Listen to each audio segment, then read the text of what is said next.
Good afternoon, everyone. This is Dr. Paulette Runningwolf, and I want to welcome you all to the webinar. I appreciate you taking the time out of your busy schedules to join us. This is an excellent webinar. I've been excited to share it. Matt Hall, or McClellan Hall, is of Cherokee descent with roots in Oklahoma. He is a former teacher and principal of tribal schools and founded the National Indian Youth Leadership Project over 30 years ago. So he's dedicated nearly 40 years to Native youth development. He is a graduate of the Native Teacher Education Program at the University of Washington and has a Master's of Education from the Arizona State University. He has also multiple awards, and he'll tell you a little bit about them as we get going. And I want to just remind everybody to hold your question, type your questions in as they come to you, and then at the end of the webinar, we will answer them after they're read aloud. So I really appreciate you asking any questions you have in terms of getting your projects going and moving forward. Okay, Mac, go ahead. Are you there? Yes. We welcome you to this, to the webinar. We have an interesting peer-to-peer presentation for you this morning. I'm going to introduce the two presenters who will be sharing a little bit about their program. Who's moving the slides? I just have a quick question on that one. Mac, we were going to let you do the slides. Oh, okay, I'm sorry. Here we go. So our welcome this morning and opening our webinar in a positive way. Is that something I will do, or?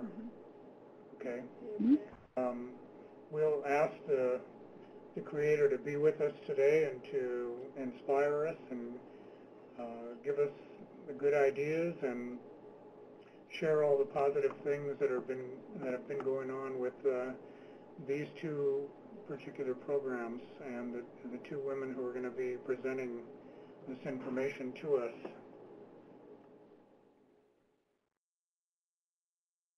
So the agenda for the day is to provide an overview of Project Venture, and I am the developer of Project Venture and have been actually doing Project Venture since it was before it was called Project Venture back in the 80s, and we'll also be hearing from the Project Venture program at the Porcupine School, Pine Ridge, South Dakota. Celeste Yazzie will be doing that, and we have Marla Bullbear who will be presenting the Lakota Youth Development Program. Marla, Executive Director of the nonprofit for about 10 years now. We'll be looking at a video clip of their program. Celeste will just be describing hers because we couldn't get the slides approved in time to show a little slide presentation, but we'll talk about it in some detail. And then we'll have an open mic at the end for participant questions. So it looks like we're getting some participants on the webinar, so we'll get started here. The learning objectives for the presentations today will be to gain a working knowledge of Project Venture as an evidence-based intervention appropriate for both tribal youth programs and the wellness court programs. The objective number 2, participants will have the opportunity to listen and learn shared wisdom that will support individualized approaches to serving tribal youth within their communities. And the participants are invited to ask questions and engage in dialogue that will form connections and identify resources that can provide support to their tribal youth programs or their healing to wellness programs.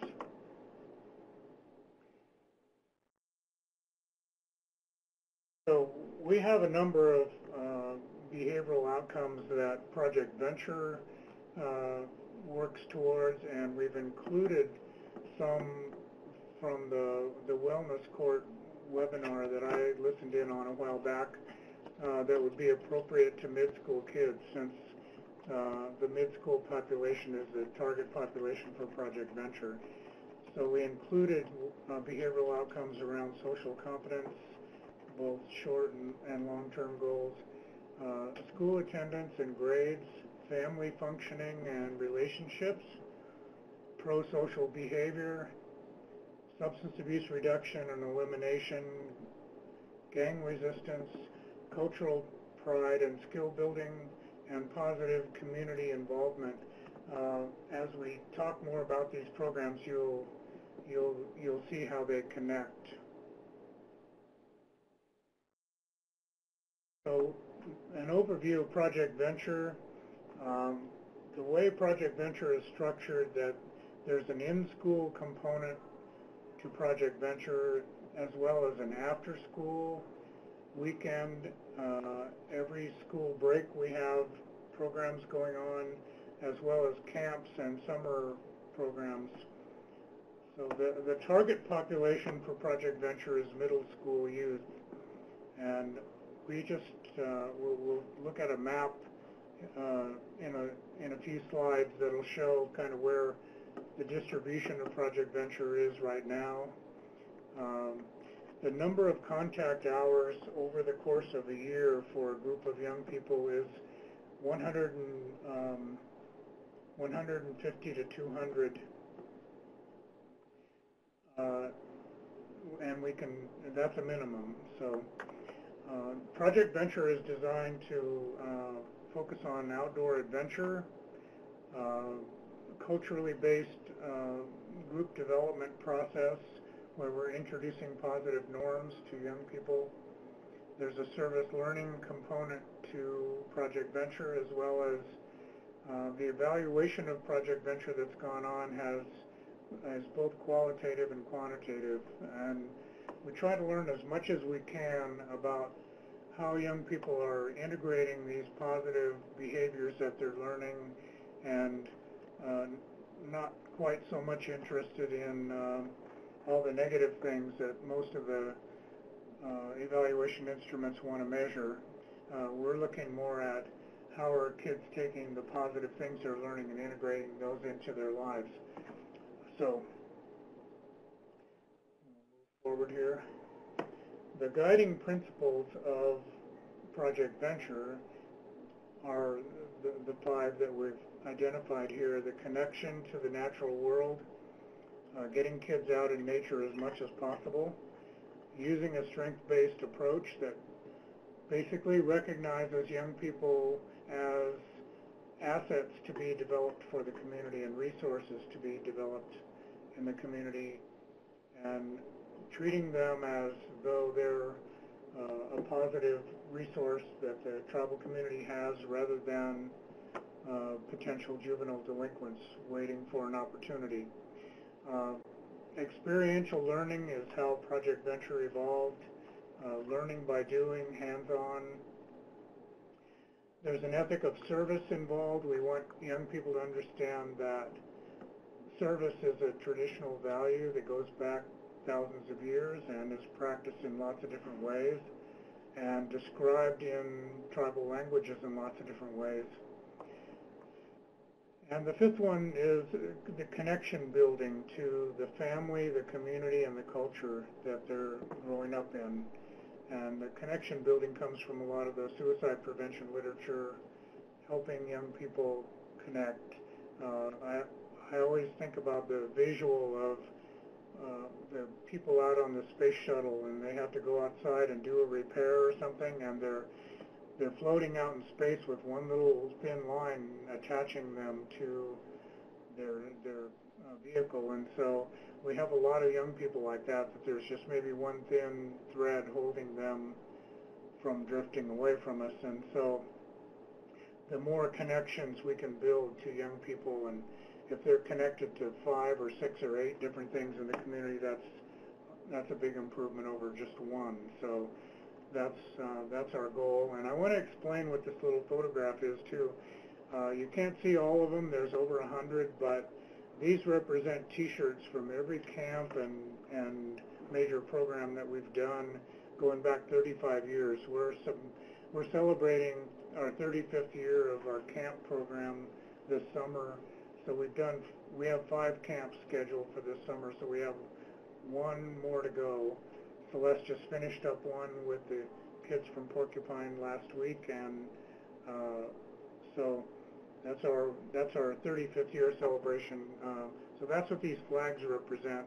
They're strung up like Tibetan prayer flags, but they're actually T-shirts that we've been accumulating going back to 1982. So this map is kind of scrunched in here to a small space, but we have projects past, present, and future represented on here, and several in Alaska, all across Canada, and all across the U.S. and Hawaii. So we haven't got this map totally perfected yet. It's still a work in progress, but you can see that we've had projects. Project Venture has been, we've been replicating it since 1999. So there've been a lot of projects scattered across the U.S. and Canada, and we actually have a project in Hungary as well, where they've adapted Project Venture to work with Roma Gypsy kids.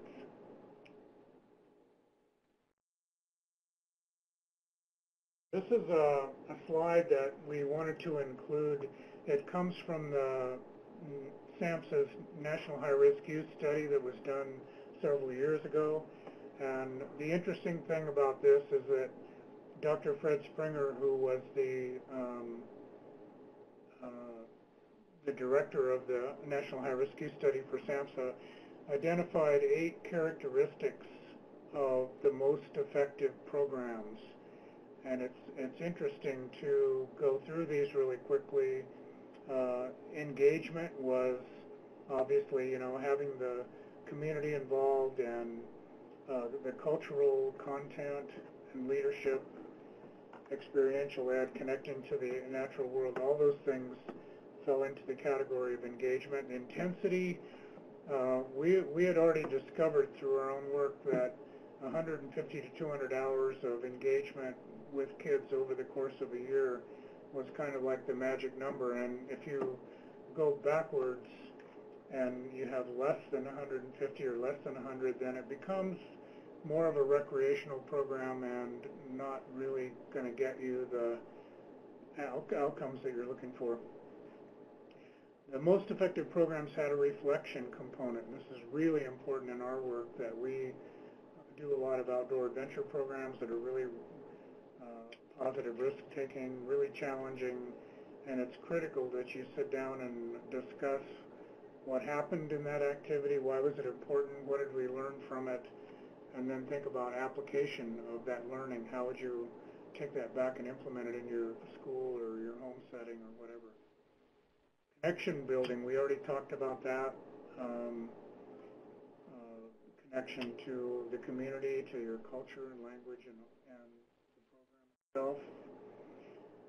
The life skills focus, Project Venture has a strong life skill focus that we do that through our outdoor adventure program primarily, and our approach to substance abuse prevention and those kinds of things is more indirect. We don't talk about them as much as other programs do, but we're definitely focused in on those, and we get amazing outcomes. Creating a positive environment, that's really what Project Venture is all about. That's what elders told us was the primary ingredient in a successful program, was being positive with kids. The coherence is really refers to if one of your staff is approached by a parent or a school administrator or a tribal official, they really need to seriously understand what the program is about and what we're doing with other people's kids. That turned out to be a really critical piece of the most effective programs, is that the staff really understood what they were doing, what the theoretical basis of the program was, and so on. And then finally, community support. And we've expanded this to include elders and and cultural connections. So I thought it was interesting to bring this up because in the whole high-risk youth study, I think there were only 2 programs that actually had all 8 of these already implemented in them, and Project Venture was one of them. So, so we'll move on now.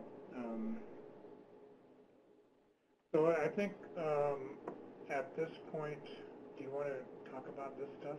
I'll just introduce you now, or do you want me to go through that? Okay, at this point I'm going to introduce Celeste Yazzie, who's been our staff person on site in Porcupine, living there 3/4 time and helping to develop this program for the last 2 years, and mentoring a young man named Thomas Yellowcloud, who's going to be eventually taking this over when he's ready to do that. He's an employee of the Oglala Sioux Housing Authority, and the Housing Authority is our funder in this case in the Porcupine School. So I'll turn it over to Celeste, and she can talk about the program. Good morning. Celeste Yazzie, Dasha Jane, Kia Ani Nishle, Totoni Bashichin, Torachitni Dasha Che, Tuaglini Dashanale.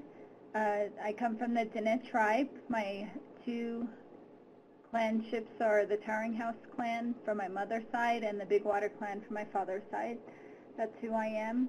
I've been supporting the Project Venture program up in South Dakota, as Mac has said. We decided to work with a school in Porcupine, South Dakota, which is about 40 minutes away from Pine Ridge in South Dakota. And this school is a small community. We have been working with the whole middle school group of 6th, 7th, and 8th graders, approximately about 60 students. From January of 2016 to July 2016, we had about 57 to 60 students, and then this coming year, from August to July, we've had about 60 students. And Project Venture has actually been fully implemented into the program, which means we had a full-on in-school component, which meant once a week. We had one program for 6th, one program for 7th, one program for 8th grade. And then we had the after-school component, which meant once a week. And with the after-school component, we combined all 3 grades. And these students were more the students who were not in after-school programs during the year. You know, with sports, there was cross-country, basketball, volleyball, there was cheerleading. So the kids who were not in a sports or an extracurricular program, the school really supported the after-school program with National Indian Youth Leadership Project, because the kids who were not in these programs, they were supposed to come to our after-school program. So we had a good amount of students, about 20 to 30 students for after-school program. And then we also had the day trip program, which is once a month we would do an outing with them.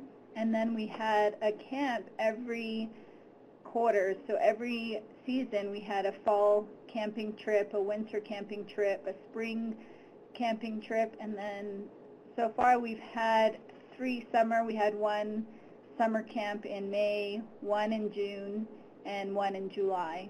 And each of those summer camps are a week long. The day trips.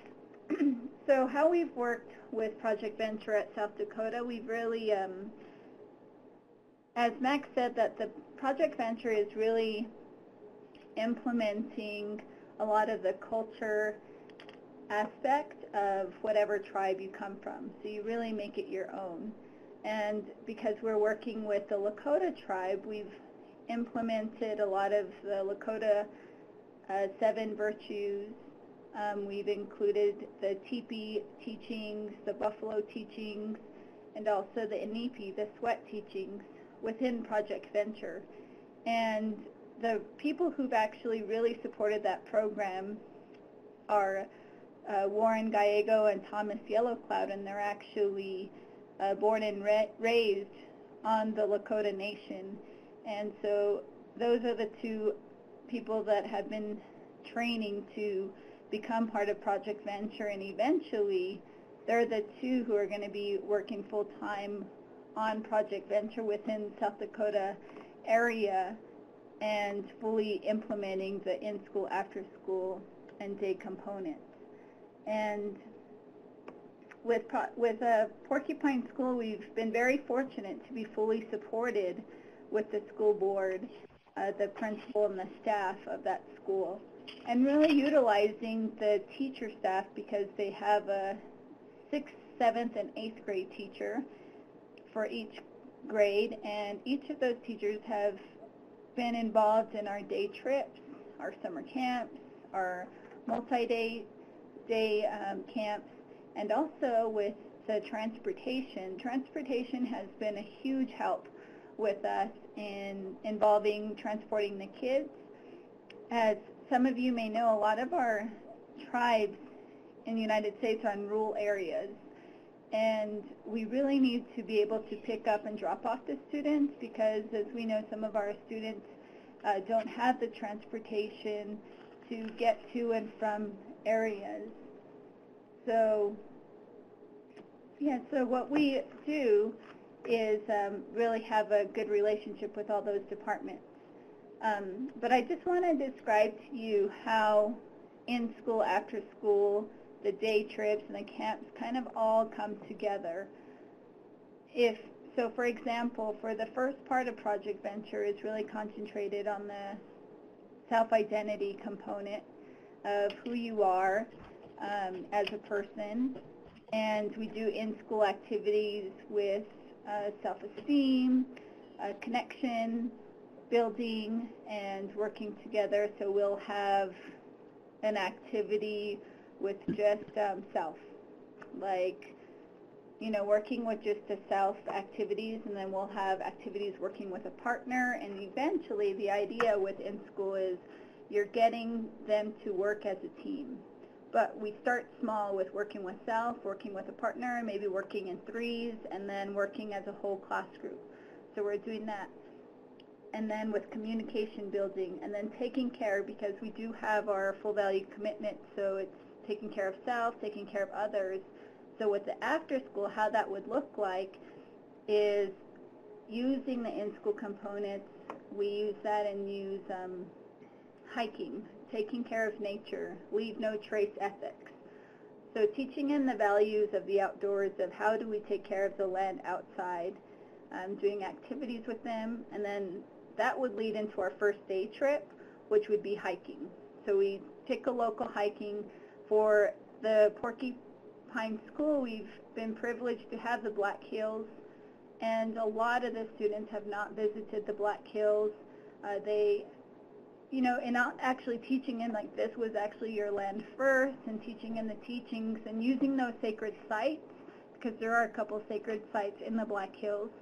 So we use that and we take them on a hike. They get to learn more about the outdoor ethics of leave no trace. And then from there, our first overnight trip is usually in October during their fall break, and that's our first camping trip.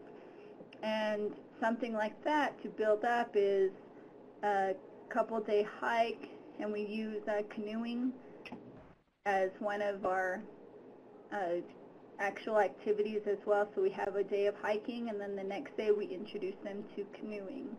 And that we do canoe rescue. How do you rescue someone? So that's kind of a lead of and a sequence of how you go to after school to a day trip, and then doing to a multi-day trip. So you're building the sequence of Project Venture.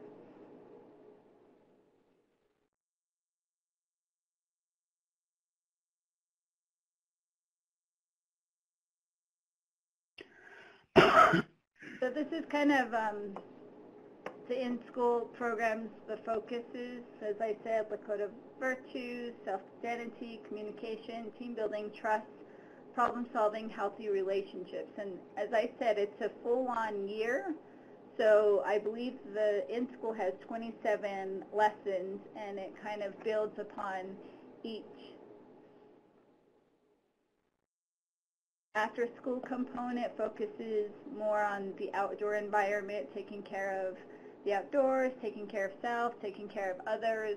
What does it look like to take care of the environment? Teaching them life skills within like natural fire building, winter survival, and archery. We do archery in that. And we use a lot of them as metaphors. So like for mountain biking, for instance, the mountain biking is more a metaphor of balance, because you need balance in order to ride a bike. The gears going up and down, like in life, we need to learn to balance our lives. And we are going to have our highs and lows, but how to control that and how to take care of self by using mountain biking. So that's just another example. Our weekday trips, summer camps focuses more on self-challenges and also, really giving back to the community. Why it's important to really take care of self, so that way if we take care of self, we're able to take care of others, taking care of our community, taking care of our environment, taking care of family, and talking about roles within the Lakota tribe of what are the roles as a female, what are the roles as a male.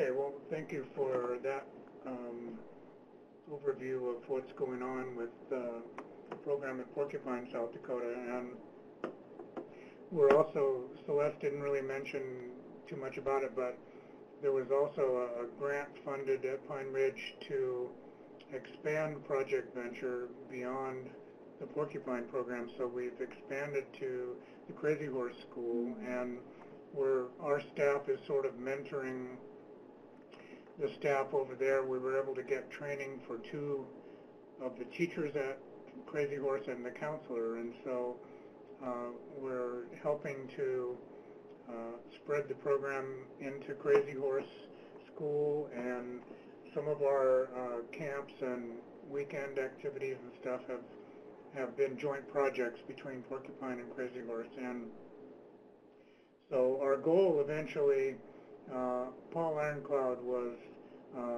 passed away recently, but he was the director of the Housing Authority and also a former tribal chairman at Pine Ridge. But his vision, our vision together, I guess, was to spread Project Venture across Pine Ridge, and we've been slowly working at it for many, many years now.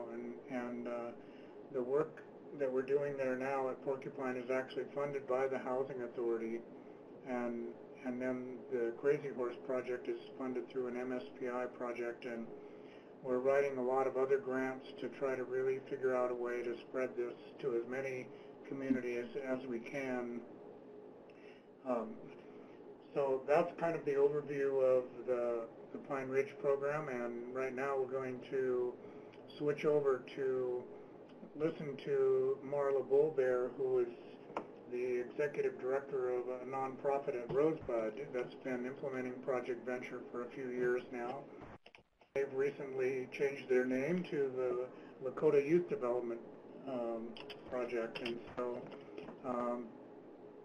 Marla is going to come in here, and I think I've got she's going to be able to show us a video somehow through the wonders of technology. We're going to be able to see this video of her project, and then she's going to talk about it.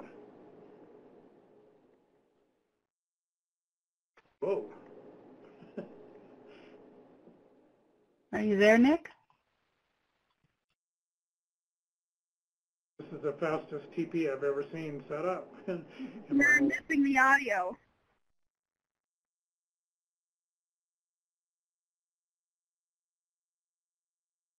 Unfortunately, I'm not hearing the audio. I hope everyone else is. No. No.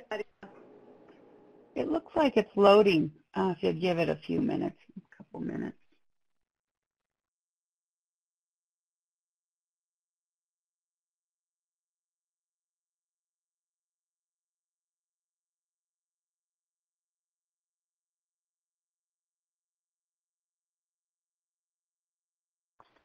hopefully we'll be able to see it at regular speed.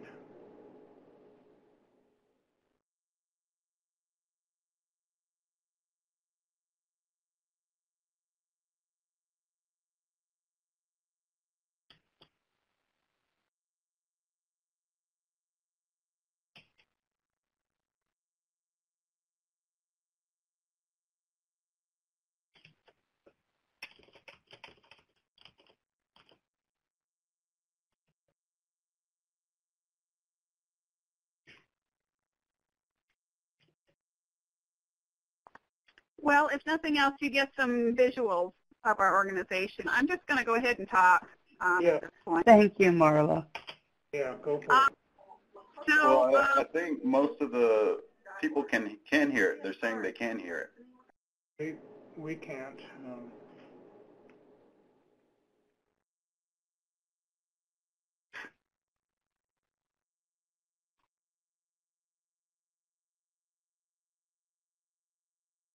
okay, well, I'm going to go ahead. Sante washte na pechu sapisto le die waukiawi Marla Bolbear. I greet you with a good heart and a handshake, and my spirit name is Helper Woman, and my English name is Marla Bolbear.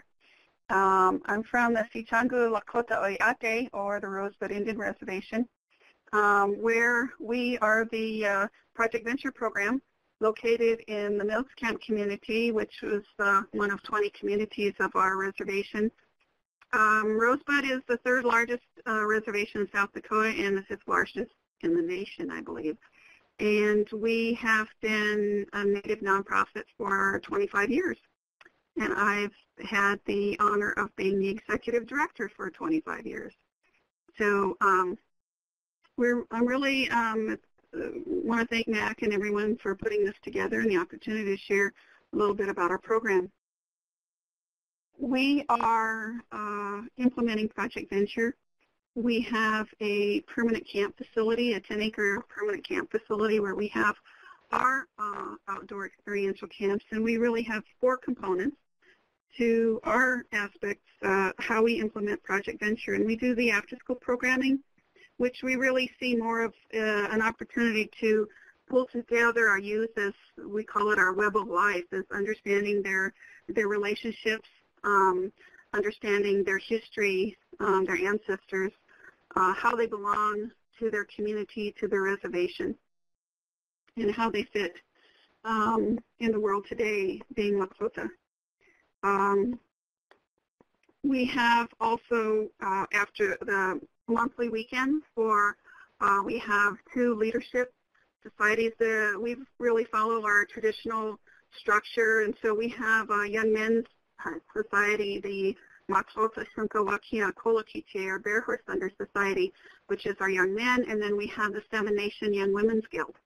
And so we have gender-specific monthly weekends where we have an opportunity for more intense opportunities to meet with elders, learn about relationships, really focus on language. An important component of what we do is helping our youth to reclaim their language in addition to building a foundation of their culture.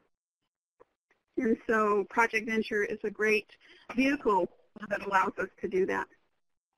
And so we also have seven 4-day cultural camps that have specific themes. We start the year with having our chaperone training, where many of our youth that have been in our camps and have, in essence, aged out, our 18 to 25-year-olds are now come for chaperone training. And we have a pretty extensive list of certifications that they go through, so they become our camp staff that are our casual employees.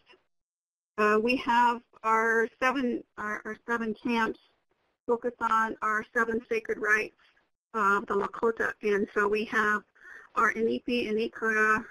We also have our coming-of-age ceremonies for the young men and the young women.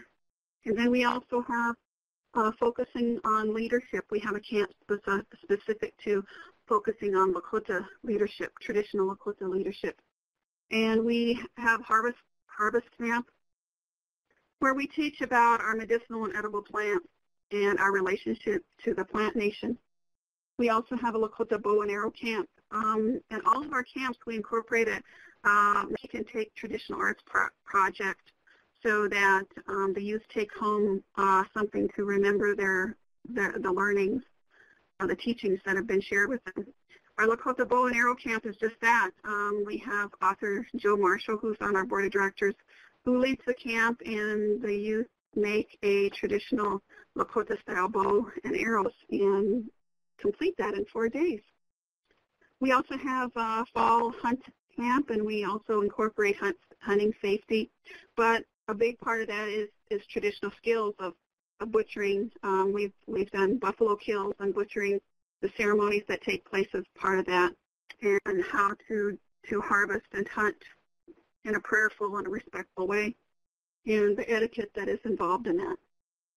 We've held all of our camps at our 10-acre permanent campsite in Milks Camp community, where we have growing, developing facilities. We have a commercial kitchen there, a pavilion where we have under the shade. We also have shower and laundry facilities there. All of the youth that attend camp learn to raise their own teepee, Tepestala, in our language, and and learn all of the teachings that are related to the symbology of our home, our lodge. There's teachings about virtues and values with each pole that's raised, and the covering, and how we put symbols on our lodges. So all of those are part of their teachings. We learn how to work with our Horse Nation relatives. We have an equine program that we do equine life skills, incorporate in all of our camps, and the horses also stay there at the camp with the kids, so it's a great experience. We also have an outdoor amphitheater along with our sweat lodge, and we do have bunk rooms for our elders that come to visit, because we really embrace the importance of multi-generational learning and have our elders at every camp to share storytelling, and share the knowledge of our people. So we also do trips to our sacred sites. We have sacred sites in the surrounding 4 states, and we have at least an annual trip. We travel about between 2 to 4 trips per year that involve sacred site trips, cultural exchanges with different populations, different groups, and doing community service work. In fact, I think I'm hoping that Celeste and I will get to partner with an invitation for her group to come and be involved with us. So we do that with different youth groups and different tribes, so that we can not only understand ourselves, but have an understanding of other tribes and how other people live their ways of life. We work at focusing on reclaiming our cultural identity in all of the programming that we do, and that's also incorporated into our equine program with our Horse Nation relatives. And we also ensure that we have our core staff have a long-term commitment to working with youth, so that we have that stability. We've been doing youth camps for 14 years, and we've served over 6,000 youth. And I think it's been the last maybe 3 or 4 years that we've adopted Project Venture as our evidence-based model, and it really provides the structure that allows us to do the things that we want to do. And we've been able to be successful with Max Help in getting Project Venture accepted as the evidence-based program for South Dakota. And we're an accredited alcohol and drug prevention services, and we have a contract with the state that assists us with our funding with their Project for Success initiative. And we also receive private foundation funds and grants to assist us with supporting all of our programming. We also have support with partnerships with the faith-based community and partnerships with other native nonprofits to maintain our facilities and make sure our resources are sufficient to be able to continue with the camps. We work with middle school youth, and our chaperones, as I mentioned earlier, are the ages 18 to 25. Many of them are graduates of our program. And we have full support by our board of directors who really act as our core of elders and cultural advisors and spiritual leaders. Many of them are at all of our camp programs and come and share with our youth for our monthly weekends and after school programs on occasion. So we really cover more than, we really have youth that come from all 20 communities on the Rosebud, and we have had occasion of having youth from other reservations, Cheyenne River, Lower Brule, Crow Creek. We've even had a few kids from the Dene area. Because you all know we at times intermarry, and so that brings us to other tribes, and so it really adds a different insight for our youth when they get an opportunity to hear of someone else's cultural practices. So it just adds another level of enrichment. We're just getting ready to have our summer harvest camp. All of our camps are 4 days. We have an outdoor, we have a portable rock wall that we have, and we also utilize our resources. We're 10 miles from the Missouri River, so we do river activities and a lake nearby, so we incorporate water activities as well, canoeing and activities along the creek of harvesting and things like that. So we really allow nature to be a lot of the teacher with our youth, and we have nights where we do Star Knowledge, our Lakota Star Knowledge. We share that with our youth so they can understand how we have always had a navigation system that is very sophisticated. So I just wanted to share that much about our Tiwahe Wichoti, our camp family, and how kids generally get involved through our after school program. That's kind of our meet and greet experience, and then they continue on to more of we see our camp programming as more of an immersion experience.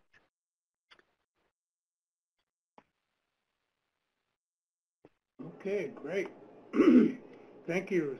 I wish we would have had a little bit more visuals to go along with some of the descriptions.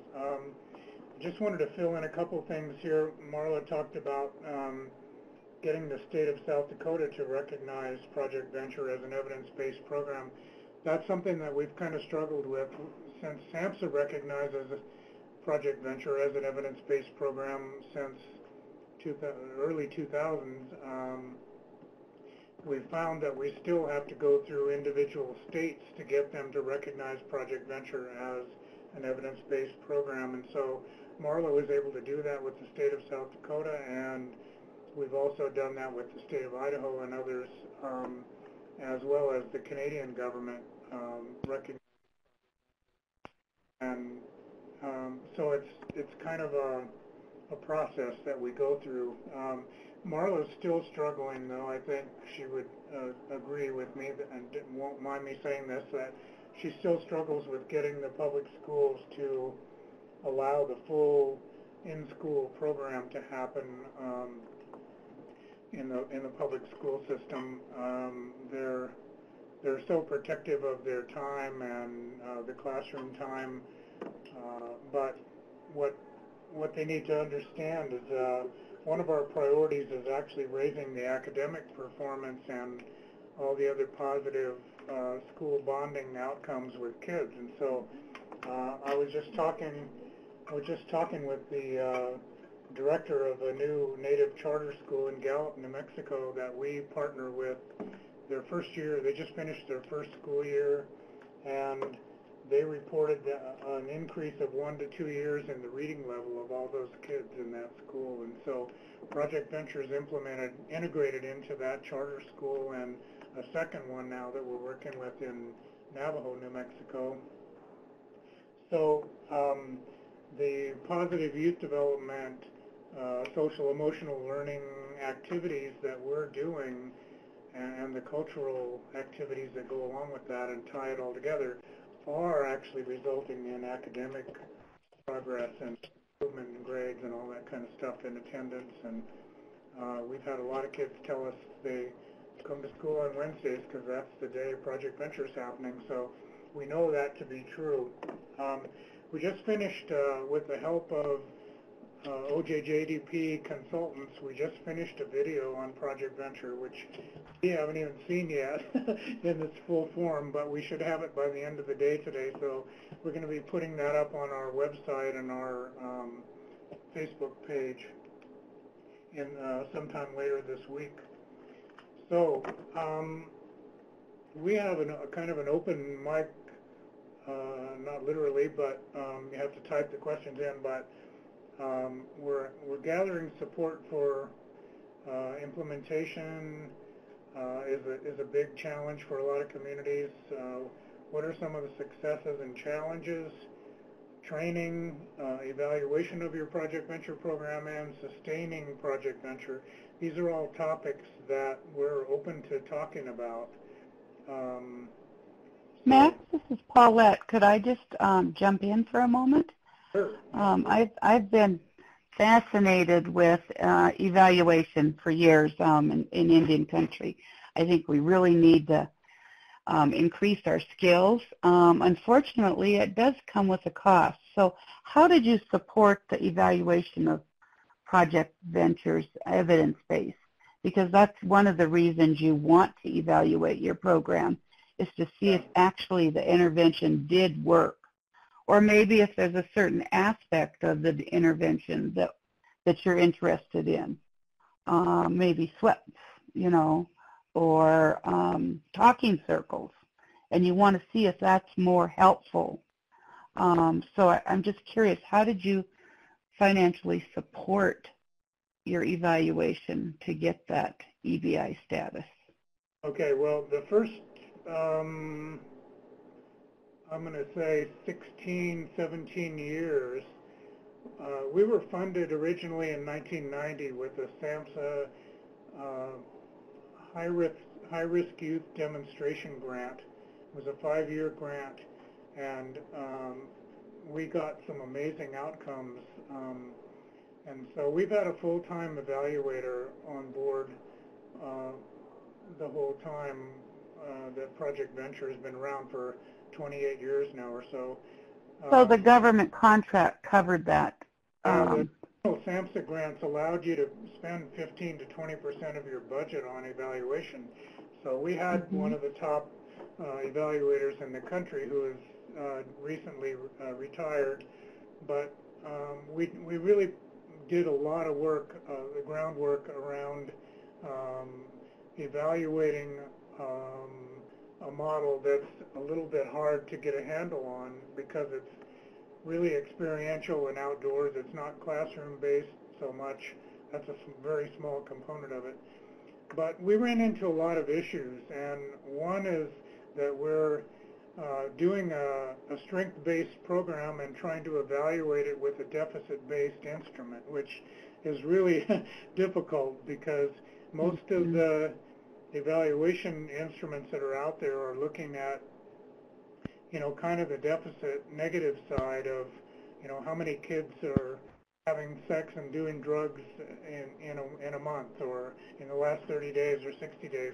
We're much more interested in finding out how they're taking all these positive youth development attributes that they're developing, how are they integrating those into their lives. So a lot of what we were doing, we had to do the minimum nasty stuff that the government requires or the fund requires, but we're also looking at qualitative research and talking to kids, doing focus groups, looking at all kinds of other ways to figure out what's actually going on with these kids instead of just measuring the negative stuff.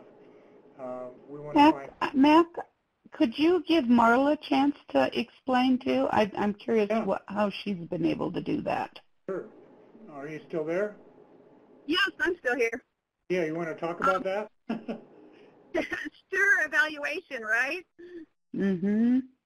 Well, here's what we do. We really use both qualitative and quantitative. We really consulted with Mac's really excellent evaluator to be able to pull together what will work for us.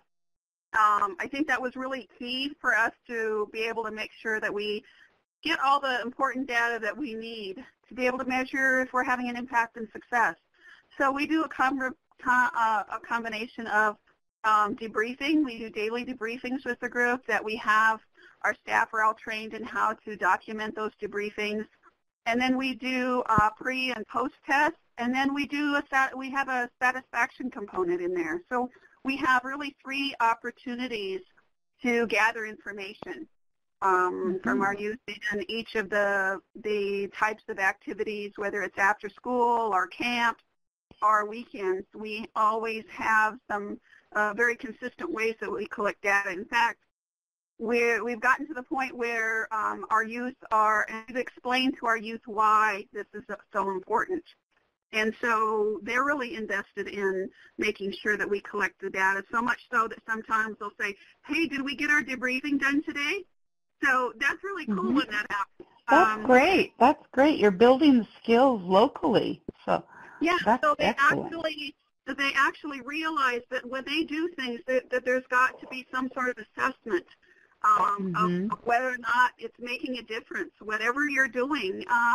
And so a number of our youth are talking about going into the helping profession of some sort in some capacity, and explaining to them that this is really important, because if we want to help people, we want to know if we are and how much we are in ways of we have to be really creative to do that. So we've really been able to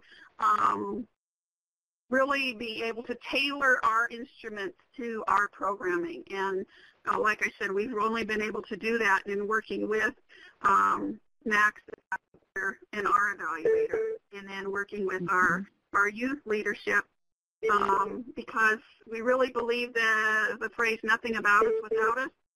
Our youth leadership societies are a part and parcel of every aspect of what we do, and certainly are part of our evaluation component. Yeah, we started out evaluating our programs clear back in the 80s when it wasn't even called Project Venture yet. We were doing camps and doing the year-round program before we got that 1990 grant from SAMHSA. We had a kind of a model already developed, and we had been doing really simple stuff at the beginning, where we were about the only thing that was available in the early 80s was these self-esteem inventories and things like that, and we were using those. And one of the things that really stuck out for us was when we first started sending Native kids to a multicultural leadership camp that was going on in Minnesota. One thing that we discovered right away was that the Native kids were coming in with probably the lowest pre-test scores, but knocking the socks off the post-test. And so that really gave us a clue that there was really something exciting going on there with the experiential outdoor stuff. And so we've really had a focus on evaluation from the very beginning. And it's about credibility. It's about being able to prove that you're really making an impact with kids. And so we've spent a lot of time looking at, we've got a collection of evaluation outcomes that goes back 25 years. And I think that document is available, and I think we gave it to Paulette, and we can actually give that out to people if they want to look at it. Yes, we do have that. Yeah, so we've had a lot of experience with evaluation, and the other piece about evaluation that's really important is that it's got to be culturally appropriate. And a lot of the, just really frankly, a lot of the evaluation instruments that we've had from the state and from the federal agencies, a lot of the questions when you're working with mid-school kids are really inappropriate. And we've had feedback from parents about, hey, I don't really want my son or daughter answering questions like that. And you know, they're really tailored more to high school and young adults, and fairly inappropriate for mid-school kids in some cases. So we've had to deal with that too, and we've had parents actually refuse to have their kids answer some of the questions on the surveys that we've had to use over the years. So we're trying to really we've worked out some things too where we have a separate person that doesn't interact with the kids, comes and does the survey, for example, because we don't want our facilitator being the one who's administering the questions and the surveys, because the kids have developed a relationship with that person, and they might not answer honestly because they don't want to, they think that the facilitator is going to read the answers. So we really enforce confidentiality and a separation between the facilitator and the students when it comes to evaluation questionnaires. That's another kind of trick we learned, and there's a lot of things, but so anyway, to fast forward, for the first 16 or 17 years, we had continuous funding from SAMHSA, so we were able to support our evaluator that way. And then, since then, most of the grants that we have some money in them for evaluation. That's usually the thing that comes up short for a lot of nonprofits. A lot of foundations and other funding sources don't always include money for evaluation. So you've got to be creative in some ways to make sure that you maintain that continuity and make sure you evaluate all your programs in one way or another. So that's really critical. And I think there's really some interesting new stuff coming out around evaluation and research around Native programs, and there's some, I know that there's been a couple of programs out there that the federal government has funded, so we're learning a lot more about how to work in Native communities and how to document what's really going on. We're working with the evaluators in Canada too with our programs, and their first, maybe we should get to some of the questions from the participants out there. Max, there was one thing I'd like to share, one last thing I'd like to share about evaluations. Sure. One thing that became critical for us was the importance of sharing that information back with our community. Right. So we actually have a traditional social gathering that we've brought back, our round dance. So we actually have create an event where we can get together socially, and then we have an opportunity to share the results of all of our data on an annual basis with the community. So they can see what we're doing, how it's impacting, and that we, I think the biggest thing that our community members get out of it is that we take working with our youth seriously. And so we do that on an individual basis that I think that not a lot of programs do, and I think that I would really encourage to do that because our communities want to know. Yeah, that's critically important, and we're putting a presentation and a report together right now for the Housing Authority at Pine Ridge to go in and show the board what's been going on and give them some visual and some evaluation outcomes as well, so they can see what they're paying for and understand how important it is. There's a question here. In the opinion of the presenters, what's the best way to engage youth to get involved?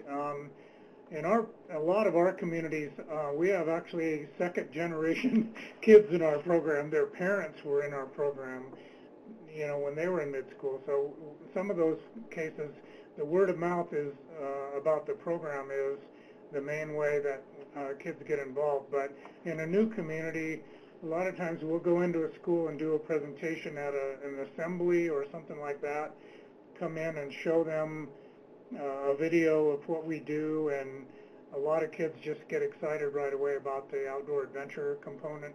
And so there's lots of different ways to do that if you're just starting fresh.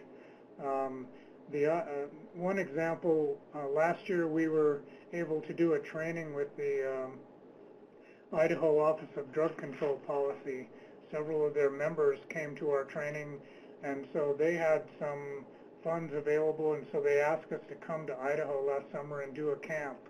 And so they invited several tribes to send kids to the camp, and we did a 7-day camp with youth from several tribes in Idaho. And after that, everything just took off. The word got around about what the program was like, and the camp was awesome. We did a raft trip on the river, we did kayaking and mountain biking and all kinds of exciting stuff, and now everybody wants to jump on board. We have 2 new projects starting in Idaho now as a result of that. So there's lots of different ways to do it, but personally getting together with a group of kids and letting them visually see what we do, or actually taking them on a weekend trip or something like that is a good way to get things started. Mac, I think we're going to have to call it. We're over our time. If anybody would like to have additional information, please email me or Mac, and our addresses are listed under the presenter contacts. And then if you would, we'll ask Marleth and Celeste if they would like their emails listed as well, so you can contact them directly. Can I answer one quick question? There's a question here about our trainings and how long do they take, and is it designated for individuals or teams? We do a 3.5-day training every spring, and a facilitator training in the fall, and it's designed for teams of 3 to 5 people from each community to come and get trained, and then we do on-site training as well. Great.